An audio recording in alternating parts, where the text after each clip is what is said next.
All right. So, starting back at the beginning here.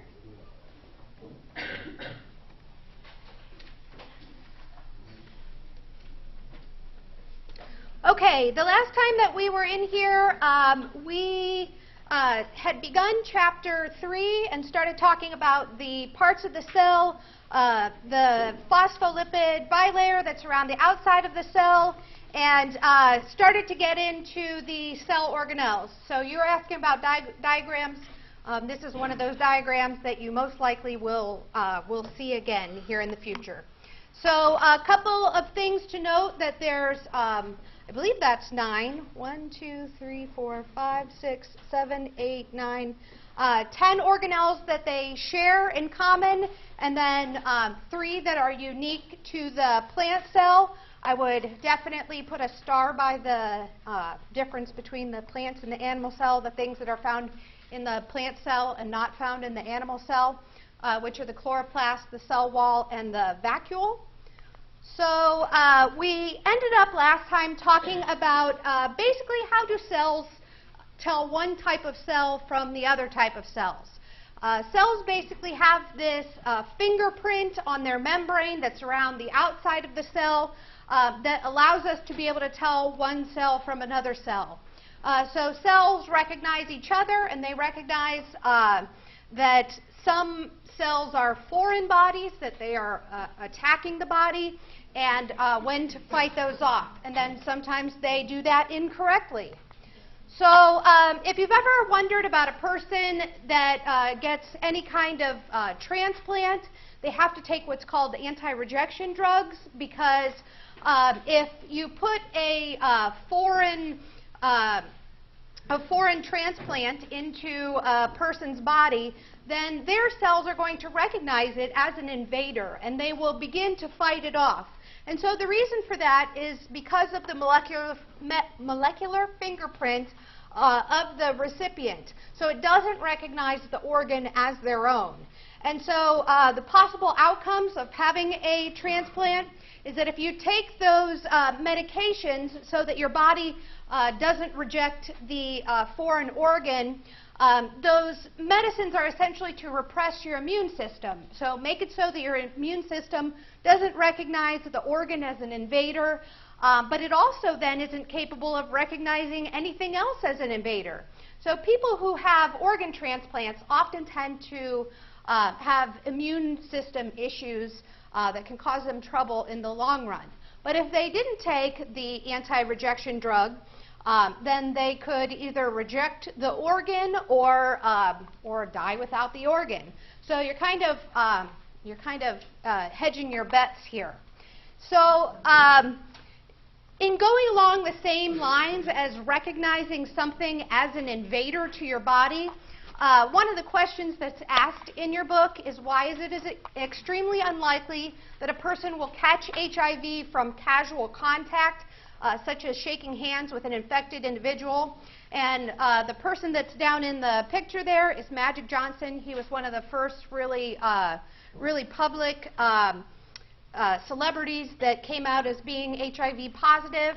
And the reason that you can have casual contact, that you can shake hands, even very likely kiss somebody that has HIV and not end up getting it, is because the AIDS-causing HIV virus uses these markers that are found around the outside of the cell, but these cells are not found on the skin, they're not found in the saliva, they're found in the blood and in the nerve cells, and what they're called is CD4 markers. And those CD4 markers, this is essentially what it looks like. Anytime you see this is usually the universal symbol for some kind of virus. And so cells within the human body and not on the surface have CD4 markers. So not found along the skin, but they're found deep within the bloodstream or in the immune system. And so cells like this, they have these markers on the outside, the CD4 markers, and the HIV virus is floating around here in the extracellular fluid, and it's not capable of being spread by casual contact, because the virus can't bind to skin cells at all. So if you were just to have casual contact with a person, it wouldn't be enough to spread the HIV virus because very likely you're not going to be hugging somebody who's openly bleeding. And so if they are, don't do that. Even if you had millions of HIV particles that are present in a person's body, they can't find access to another person's CD4 markers here because they would be found deep within the body and not very likely to be able to be spread. But that's one of the reasons that we don't share needles, and if you're a paramedic or a doctor, that you have to be very careful about blood being transmitted because that could have the HIV molecules in it. And so molecules in general can move through these membranes that we have in the body in several different ways. And if you're in lab already this week, then you know that we talk about diffusion and osmosis. And if not, you're going to get a good precursor to that lecture. And so there's two different ways that we go about transporting solutes and water around the body through these membranes, and they are passively diffusion and osmosis. So whenever you hear the word diffusion, we're talking about the diffusion of solutes, so dissolved molecules, and whenever we talk about osmosis, we're talking about water. So there are two different processes.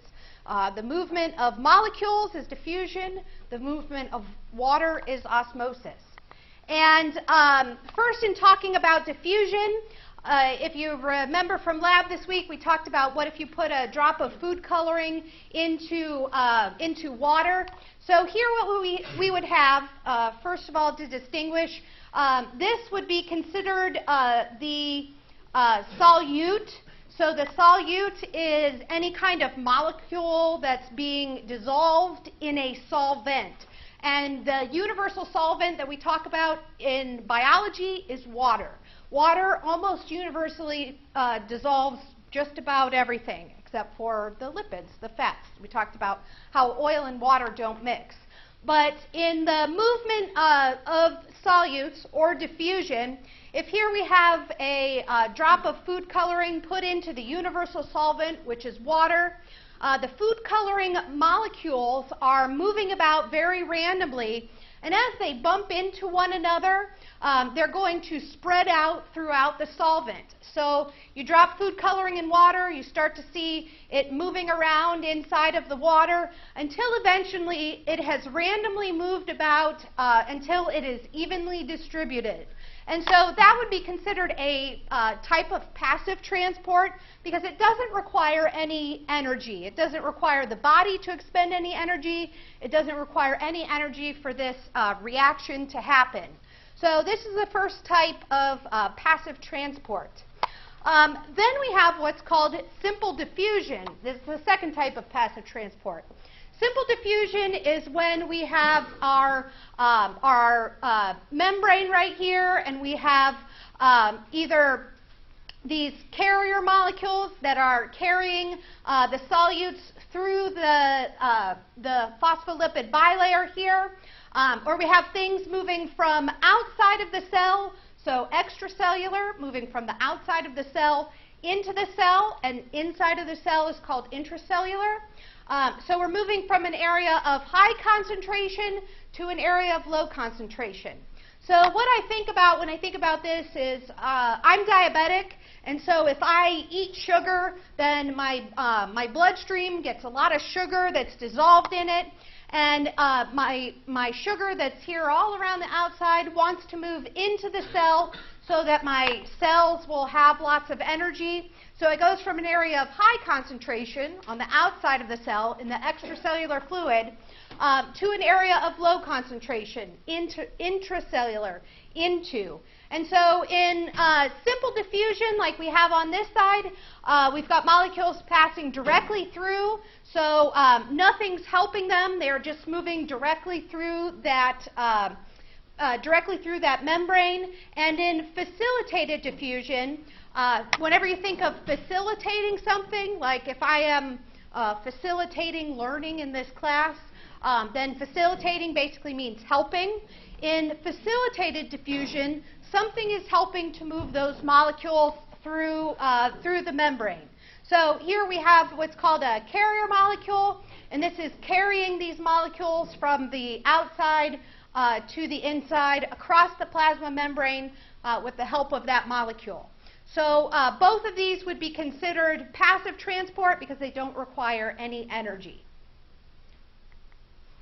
So facilitated diffusion, most of the molecules that we have are going to be too big to get from the outside of the cell to the inside of the cell. Even though they have that concentration gradient, even though there's more of them on the outside than there is on the inside, facilitated diffusion is going to be much more common because we're going to be transporting these molecules from the outside of the cell to the inside of the cell. It's going to be much more likely to happen that way than for things to simply go through that membrane. Because remember, that membrane is set up to keep things out, and it doesn't naturally want to let things flow through to the inside. So facilitated diffusion would be more common than your simple diffusion. So when we see certain diseases arise, however, these are usually defects in these types of transport proteins. This is when, if you have some kind of defect in the protein, that it brings either facilitated diffusion to a complete stop, or it's going to be reduced so that you can't get the things that the cell needs being brought in through that membrane. One of the examples of this is kidney stones. So in order to get the urea out of the system, it's called cystinuria. It's called cystinuria. In order to get that urea out of the system, if you have these faulty transport proteins, then it's not able to pull all of those chemicals basically out of your kidneys, and as it starts to back up within the kidneys, it can eventually harden and become kidney stones. And if anybody's ever had kidney stones in here, that is some of the worst pain that you can possibly have. I had kidney stones once, and it was very horrible. So these defects in the transport proteins, if they mess up the system, you're going to feel it. It's going to cause a lot of trouble. So then we get to from diffusion to osmosis, and anytime you see that word osmosis, immediately think of water. Osmosis is the passive diffusion of water across the membrane. So water, just like these different types of solutes, is going to go from an area of high concentration to an area of low concentration. So what you see here is this act of passive transport across this membrane, and we can see it happen in plant cells, we can see it happen in animal cells, where if you have what's called an isotonic solution, this is where the amount of water inside the cell is the same as the amount of water outside the cell. So it doesn't mean that water doesn't move, it just means it's moving in and out at the same rate. And so the water movement is balanced. You've got your extracellular fluid, so there's water on the outside. You've got your intercellular fluid, so there's water on the inside, and it's moving out at the same rate that it's moving in, so isotonic. If you have a hypotonic solution, this is where you have solutes that are lower in the extracellular fluid. So notice the difference between this diagram and this diagram. We've got lots of water here around the outside of the cell. If we have less water around the outside of the cell than we have here on the inside of the cell, or the solute concentration, I'm sorry, showing solute concentration. So the water is going to diffuse into the cell. So if you have water rushing into the cell, imagine it's just like filling up a water balloon. If you have water rushing into that cell, eventually what's going to happen in animal cells is that the animal cell can burst. That's what happens if you drink so much water that solute concentration becomes hypotonic. But with plants, it doesn't usually happen because we have cell walls around the outside of the plants. And so the cell walls are usually rigid enough that the plant cells are not going to burst. And that's why you have things like your celery. If you put celery in water in your refrigerator, it'll stay nice and crisp. And that's one of the things I just learned about storing asparagus in your refrigerator. If you put it in water, oh, I love asparagus. If you store it in your refrigerator standing up in water, it'll keep it crisp longer. Same thing, I guess, with most of your vegetables. But what happens with your vegetables if you don't keep them in water, or if you keep them around too long and the water moves out of them, you have what's called a hypertonic solution. So here we have lots of dissolved particles in the extracellular fluid. So the solute concentrations are higher in the outside, so water is going to naturally rush out of the cells. And as that happens in the plant cell, you're going to start to see your plants wilt. That's what happens when you don't water your plants or you don't store your vegetables properly. Or if you think of like in the back of your crisper in your refrigerator, you've got all those nasty wilted pieces of lettuce. Or if you see it in an animal cell, the animal cell is going to shrivel up and shrink, and then it doesn't do what it's supposed to, and that is a bad thing. So what we see here, equal movement of water in and out. Here we see movement of water going in, and here we see movement of water going out. And the way that I remember the difference between these, in a hypotonic solution, I think hypo, that word O has an O in it, so it's like it's swelling up like a hippo. So hippo, just one of those ways that you kind of remember those things. So our cells in solution have what's called tonicity or tonicity. That's the concentration of solutes outside of the cell relative to what you have inside of the cell. So that depends on whether your water is going to move in and out at an equal rate, whether it's moving in faster or whether it's moving out faster. So here you see that happening in this diagram. We have a piece of dehydrated celery like you might have in the back of your crisper in your refrigerator. And you've got water that's here moving all around the outside of the cells. We've got dissolved molecules. And so what it basically says is that dehydrated celery contains many dissolved molecules or solutes relative to the water molecules. So if you were to take that piece of celery and you were to stick it in distilled water would cause the water to rush into the cells, and it would make it perk back up. That's called turgor pressure. But if you were to take that same piece of celery and stick it in a container with salt water, then it's going to cause it to dehydrate even faster. That's why if you were lost on a boat in the middle of the ocean, it would be better for you not to drink the seawater than to drink the seawater. The seawater makes you dehydrate even faster, and it'll basically kill you off even faster.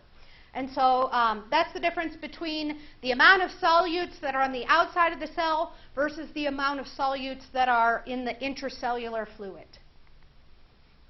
So I found this picture because I thought it was kind of funny. Thinking about constipation, this is it in action. And if you have kids, then you've certainly seen this face on them. I actually looked for a picture of my own kid, but I couldn't find one. But he definitely makes that face. And so if you have ever had to take a laxative in order to relieve constipation, hopefully I don't have to explain to you what constipation is. Milk of magnesia is one form of laxative, and also magnesium salts. So what basically happens is as you take these, they're very poorly digested, and so they get into your colon, and they are going to cause water to rush out of your colon cells, and the water will rush into the feces, and it'll cause it to plump up and basically move through your colon cells and come out of your body. Right? That is essentially what happens. The person feels like they are exploding. And some people feel that way when they eat vegetables, because the vegetables basically do the same thing. Cause the water to rush out of your cells and into your colon, into your feces, and then help to, we'll say, gently move that through your body. We hope so. So the direction of osmosis is what's important here. It's determined by the difference in the total concentration of the molecules that are found outside the cell versus the molecules that are found inside the cell. It doesn't matter what kind of solute you have. It doesn't matter what that is inside the cell versus outside the cell, because we're talking in osmosis about the movement of water. So this is why if you were to take your red blood cells and you were to put them in distilled water, they would eventually swell up so much that they would explode. And so for those of you that were in my lab class, I talked about a contest that this radio station ran a couple of years ago. They called it Hold Your Wee for a Wee. And basically, they had people drink as much water as they could without going to the bathroom for the longest amount of time. And if you could go the longest without going to the bathroom, you would win a Wii Nintendo system. And so they had this lady, she drank something like 2 gallons of water.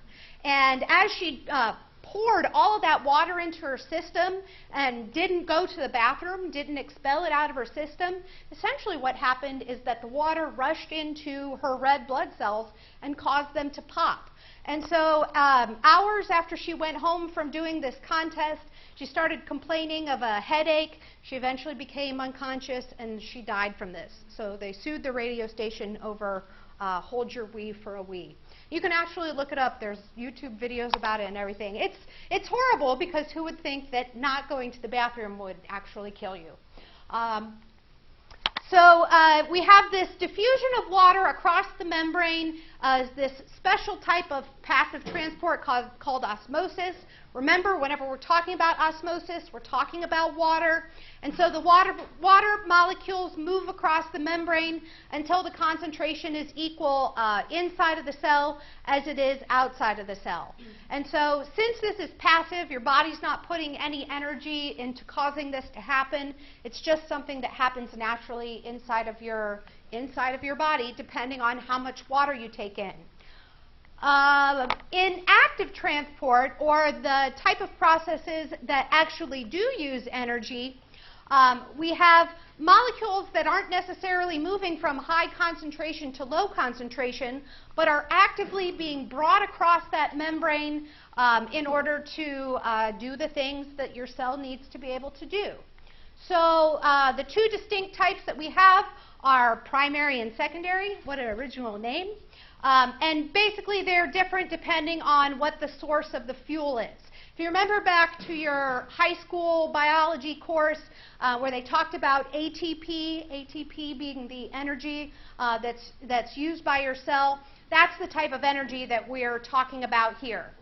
So in our first type, in primary active transport, this is where we use direct energy from ATP.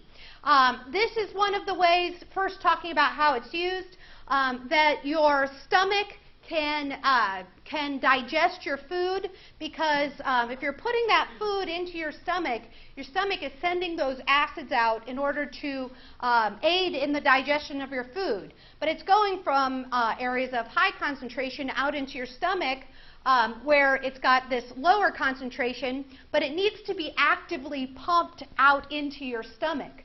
So this active transport, you can imagine this happening, because how many of you get kind of sleepy after you eat a big meal?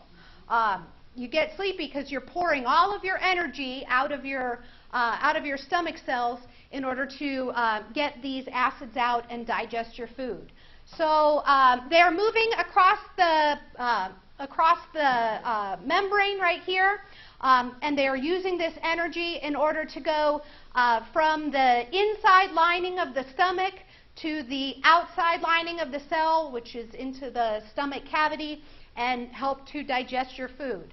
So should make sense. You get sleepy after a big meal because your stomach is pumping all of this energy to help you digest your food.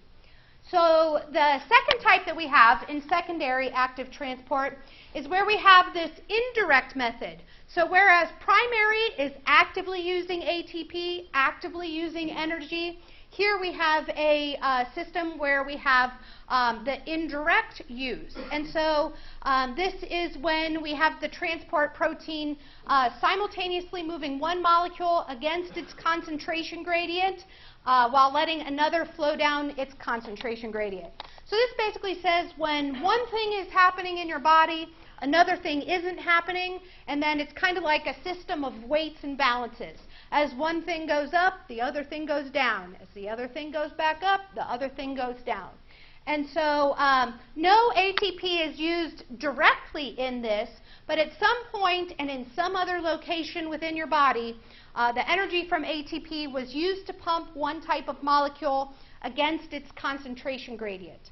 So system of checks and balances. As one thing goes up and uses that energy, the other one goes down. And then as the other thing goes back up, then the other one goes down. An example of this, here we have what's called endocytosis and exocytosis. Basically thinking about what those words mean. First, if you look at exocytosis, exocytosis is where things are exiting the cells.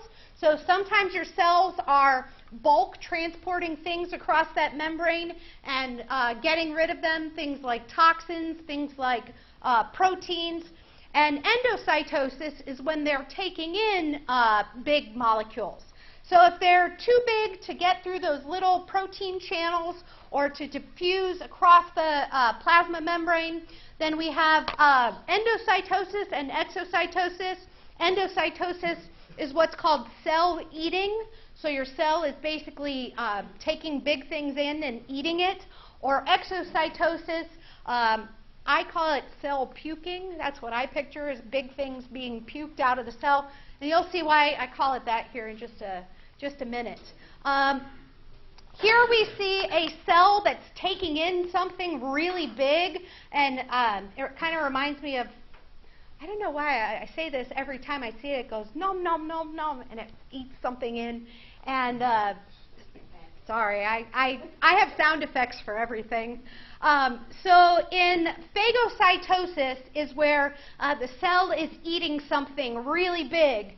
So it's taking a large particle and it starts to make a dent in the plasma membrane, and so you start to see it start to cause this indentation, and then it's going to wrap around this bigger particle right here. It makes like a little pocket, and then the pocket wraps all the way around it, and it sucks the thing inside of what's called a vesicle. So it kind of looks like, it reminds me of Cookie Monster. It's eating something giant. So phagocytosis is where it's eating a particle that's really, really big. And what we have in, pinocytosis, this is where the cell is taking in dissolved particles and liquids. So whereas phagocytosis is the cell eating something, pinocytosis is like the cell drinking something. And then I remember that because Pinot is like it's a brand of wine. So I imagine the cell drinking wine. So endocytosis is any time it takes something into the cell that's really big, and exocytosis is when it sends something out of the cell. Okay. So then finally we get to what's called receptor-mediated endocytosis, basically picking up something that has markers all the way here around the outside of it. And so the marker attaches to the outside of the plasma membrane, like what we were talking about with HIV. It's got a receptor. Here we're talking about cholesterol. So if you have a liver cell here and it comes into contact with cholesterol in these LDL particles, if you've ever had your cholesterol tested, you know about your HDL and your LDL. So the liver cell is going to recognize this cell for what it is because it's got all of these receptors here around it's got all these markers here around the outside, and it has receptors that are here on the inside. And as it starts to recognize what this cell is, it's going to start to move in and make that pocket. And as it binds together and makes that pocket, it's going to, endocytosis again, pull it inside of what's called a vesicle. So a vesicle is when that pocket makes a complete circle and sucks whatever it is into the cell. So it forms this vesicle, and then the vesicle gets broken down, and all the good stuff that's on the inside of this, not really good stuff, because if we're talking about HIV, it's not good stuff. If we're talking about cholesterol, not good stuff. But as it breaks these things down, it gets the stuff that it wants onto the into the cell. And so this can happen naturally inside of your body. Everybody's got cholesterol in their bodies. Everybody's got LDL and HDL. But if you have certain types of diseases, like high cholesterol, it may be that your body is naturally going to pick up more cholesterol than your cells actually need. And if it does that, then it brings in too much cholesterol, and it can end up causing blockages in your heart valves, which can lead to high blood pressure, can lead to big problems within the inside of your body. So some of that's natural, and some of it's caused by too much cholesterol being in your system. So what these would be called are faulty cell membranes, and they are the primary cause of cardiovascular disease. And so one of the things that scientists look for when they try to cure something like high blood pressure or cardiovascular disease is ways to change the way that cells bring this cholesterol into the body. And so modification to that might be taking cholesterol drugs. Helps it so that those cholesterol molecules don't bind to the liver cells and don't get brought into them. So here we see in heart disease, in order to remove that cholesterol from the body and reduce the risk of having heart disease and having blockages or heart attacks, a lot of people have to take cholesterol medications. In fact, that's one of the most prescribed medicines that we have out there on the market now, because heart disease is so prevalent now. If you think back to the way our ancient ancestors used to eat, they used to eat a lot of vegetables, they used to eat a lot of fruits and meats. Now we eat things that are dripping with fat. If you think about donuts and French fries and all the stuff that tastes good, all that stuff that tastes good, it tastes good because it's got lots of lipids in it. It's got lots of fats in it.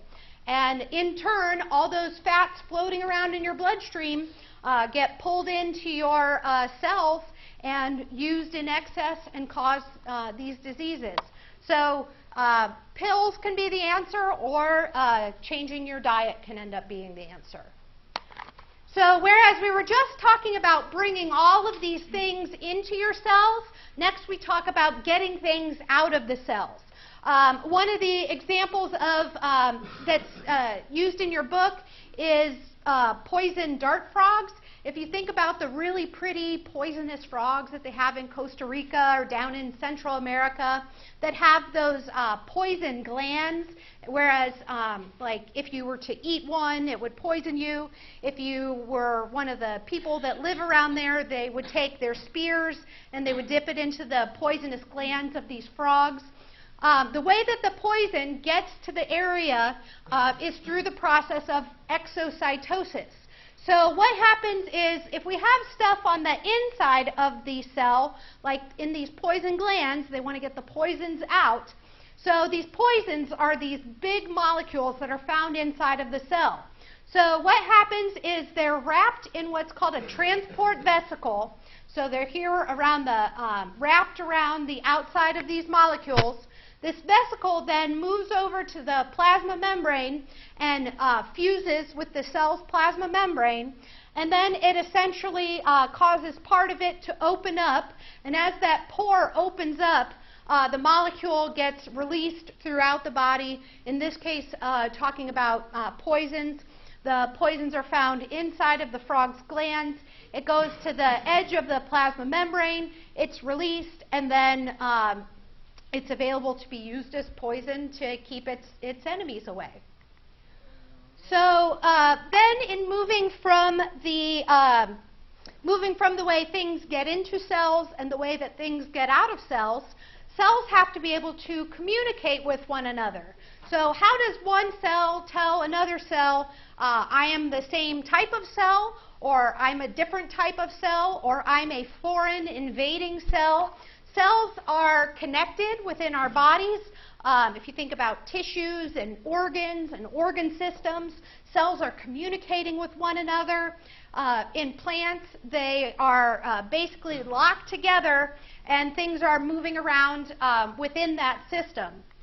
So connections between cells not only hold them in place, so in the case of your tissues, hold them into your muscle tissues, keep them where they're supposed to go or where they're supposed to remain, or in plants, hold them in the stems or the leaves or wherever they are, holds them in place and they're able to communicate with one another. And this involves numerous types of proteins and what's called a glycoprotein adhesion molecule. So basically the glue that is holding all of your cells together that's made out of a protein. So here we see the three different ways that cells are held together. So the first way that cells are held together, and this is in animal cells. We'll talk about plant cells coming up here in a minute. In animal cells, we have what's called a tight junction, where basically they've got these watertight seals between them, like the caulking in a tub. So they're basically wedged right next to one another, and they're cemented together. And so that is called a tight junction. They're tightly held together, and here's what it actually looks like. Then we have the desmosomes, and these are basically like Velcro that's holding the two cells together.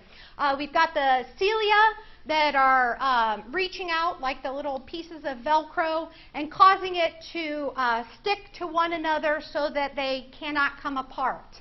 Then finally we have gap junctions, which are actual passageways between the two things. So the difference between the three of these is the way that they're held together. In this one, they remain separate, but they're very closely pushed up together against one another. In this one, they're actually held together, like in Velcro, and in this one, it's like they have secret passages that allow materials to go from one cell to the other cell. And as you can see, they're very, very tiny. We might be looking at 70,000 times magnification in order to look at those cells. What do you mean when you say watertight seal? Basically, they're not communicating with one another. There's nothing that goes through one cell, like the plasma membrane isn't broken. They're basically stuck together like caulk. So if you have two tiles in your bathroom shower and you put that tight seal between them with the caulk so that the water can't go between them, it's like they're basically glued together. They're caulked together. All right. So sometimes what happens when we get certain diseases is that we can have what's called a lack of communication between these cells.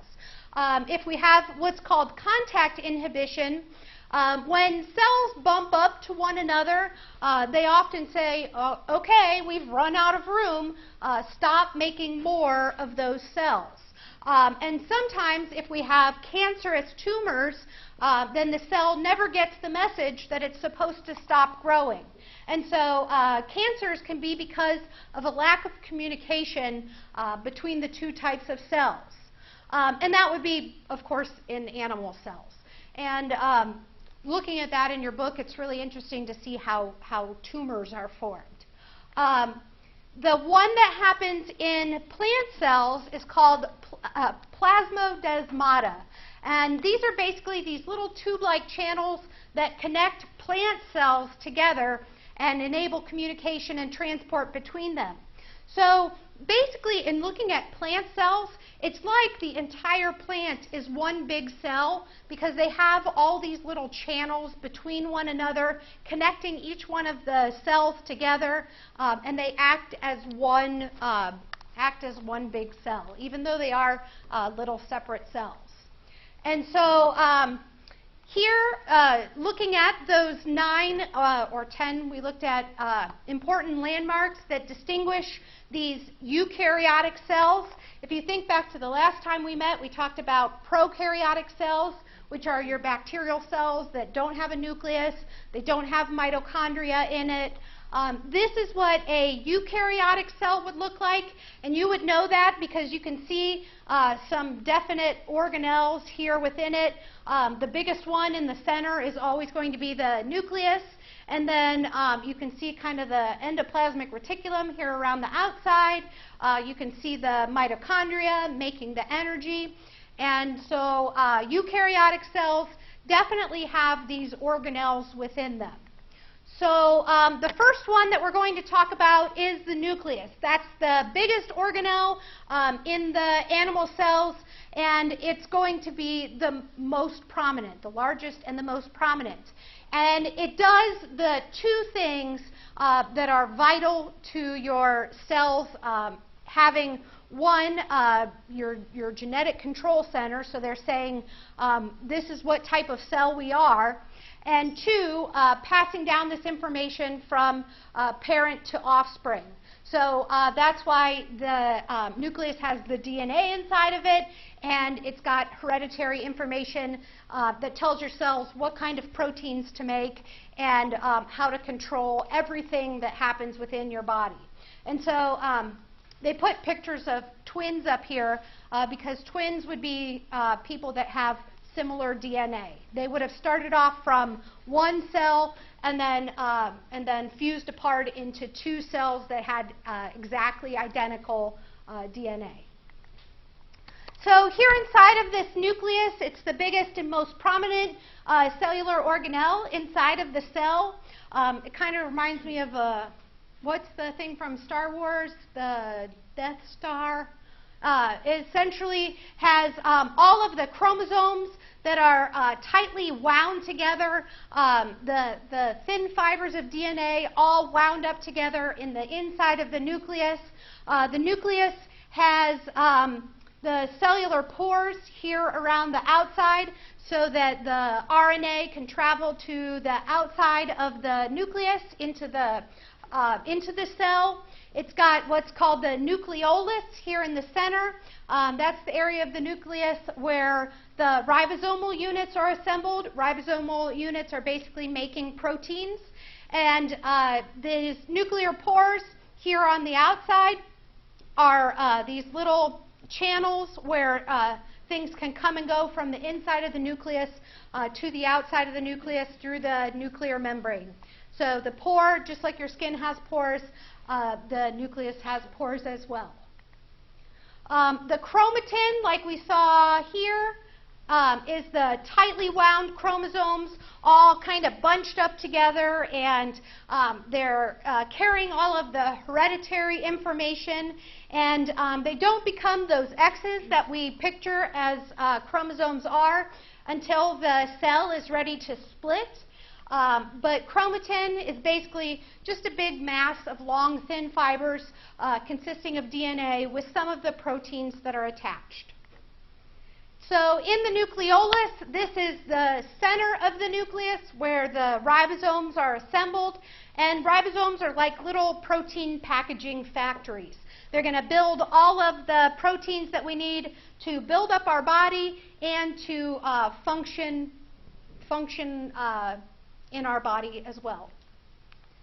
So what the nucleus is found sitting in is the cytoplasm, and the cell has a cytoskeleton, which is this internal environment, basically like these little toothpicks holding everything into place.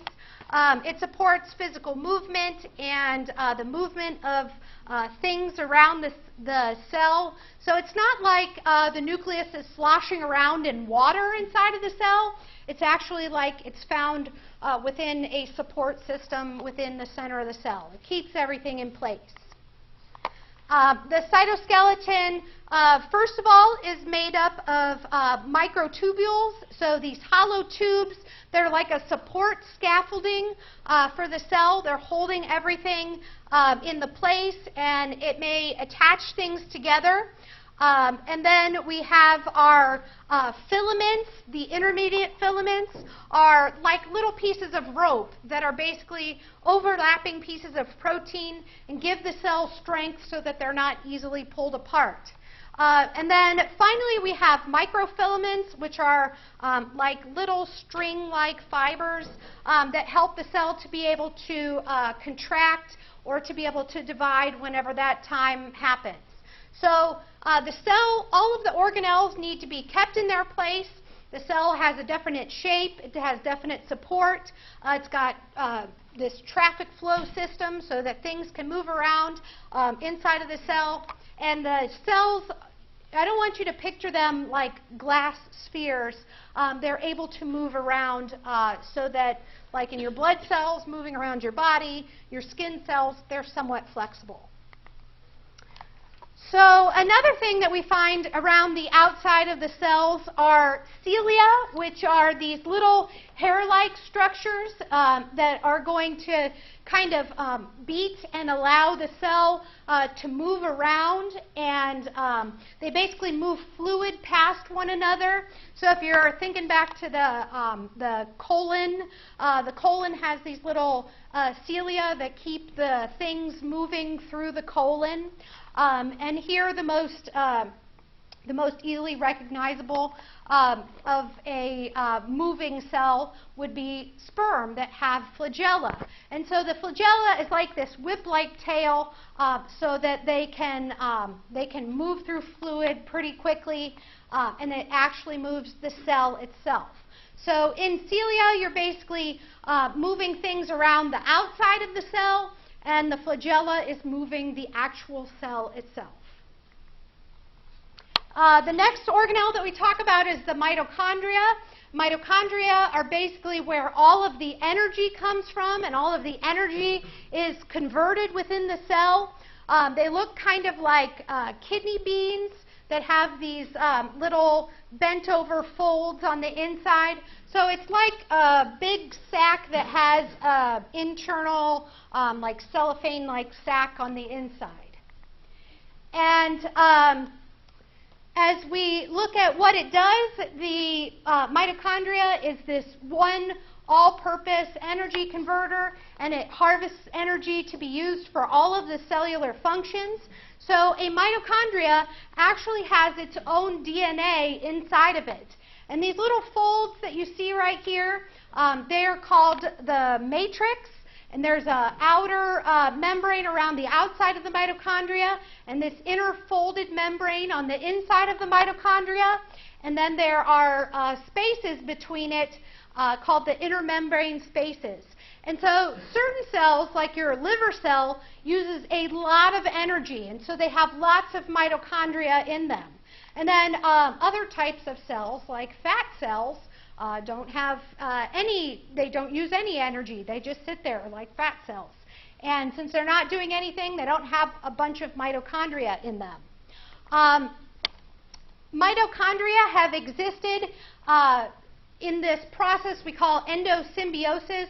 This is where scientists think millions of years ago the mitochondria may have existed as their own single-cell bacteria-like organism. And this is why scientists think they may have been engulfed by these proteins. And because they have their own DNA, they may have actually been their own separate bacteria-like organism billions of years ago. So they may have been the precursor for life. We all have more DNA from one parent than from the other. Who do you think is the bigger contributor of DNA?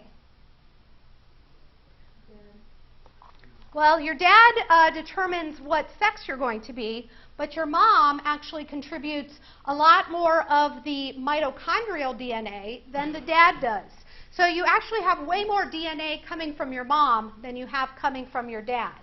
And that is because, oh, I didn't put the picture in there.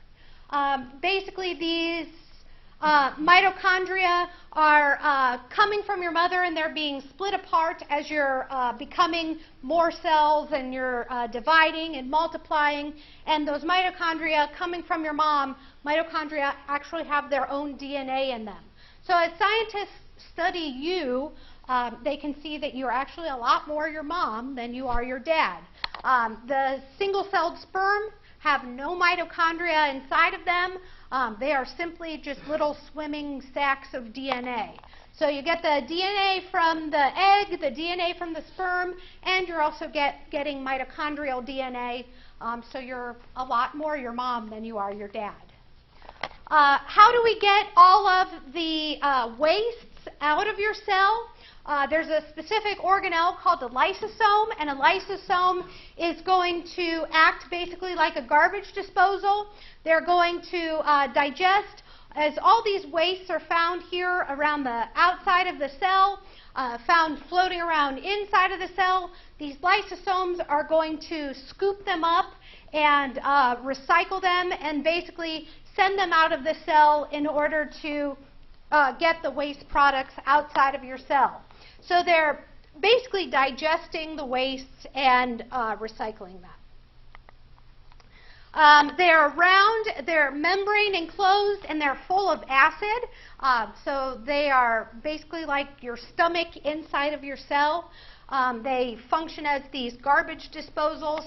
Here you can see these lysosomes full of acid, and they're breaking things apart so that they can digest whatever it is and send the partially digested materials outside of the cell. What we get to next is how things get moved around inside of the cell. Things are moved around inside of the cell like toxins, things like proteins.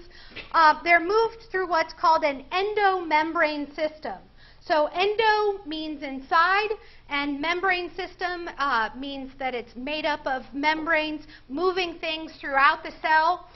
So it, in some cases, produces and modifies molecules in order to export them to the other parts of the organism. And then in other cases, breaks down the toxic chemicals by cellular means. We have 3 different parts that are parts of the endomembrane system. They are the rough endoplasmic reticulum, the smooth endoplasmic reticulum, and the Golgi apparatus. And I think I'm going to stop there today. That'll be the cutoff point for your exam. And let me pull up the last page right here. I could go through 17 more slides, but I think that's enough for today.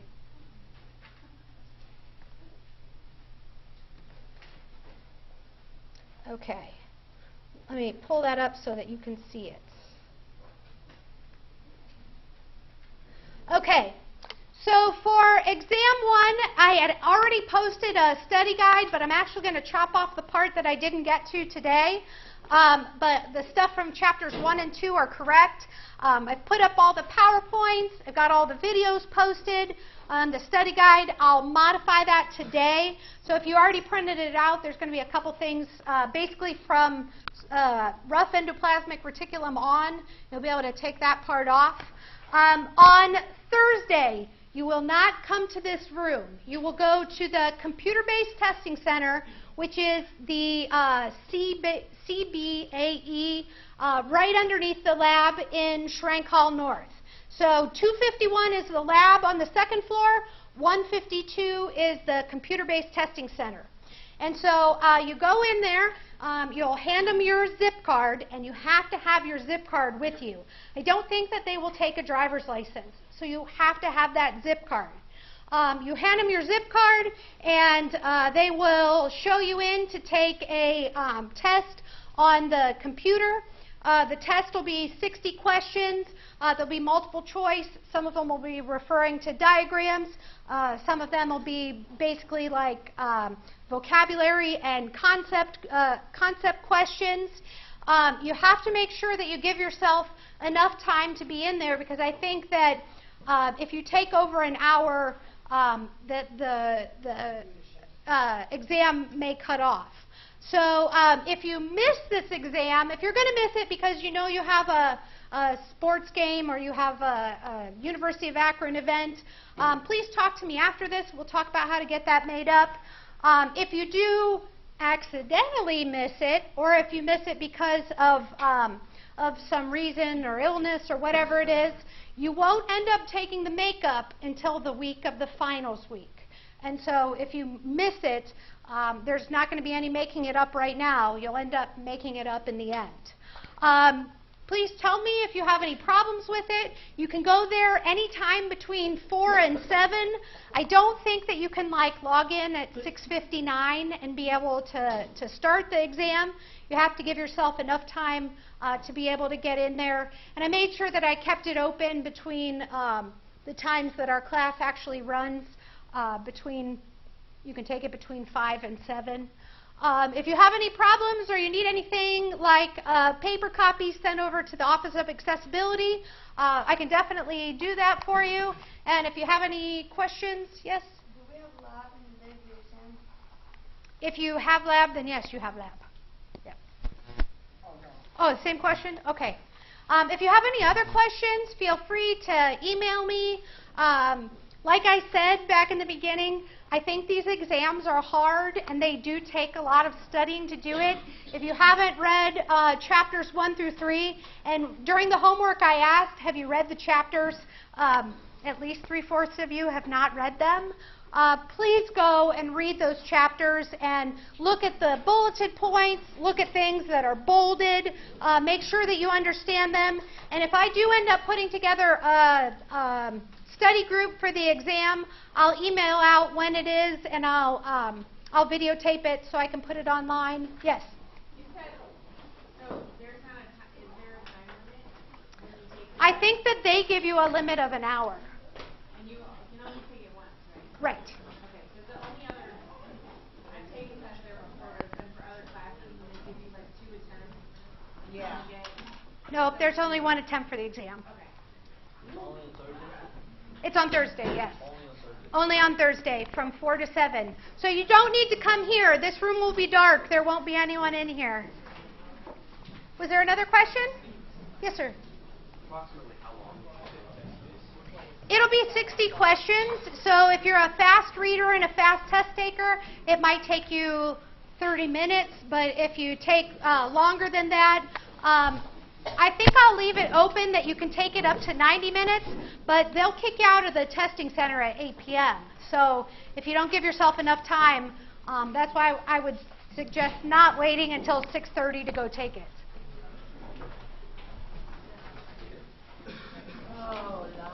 I know, school is stressful, and I am sweating so bad right now. You don't put the notes on Springboard, do you? No, I put them all on the website that I showed you. And that's in our syllabus, right? Yes. Okay. And it's linked on Springboard, too. I think it's on the home I didn't page. see it. Okay, I'll make sure to put it up for you. Okay. Good luck. Good luck, everyone. You can do it. I know you can. I have faith in you. Yes. So you started to say that's why.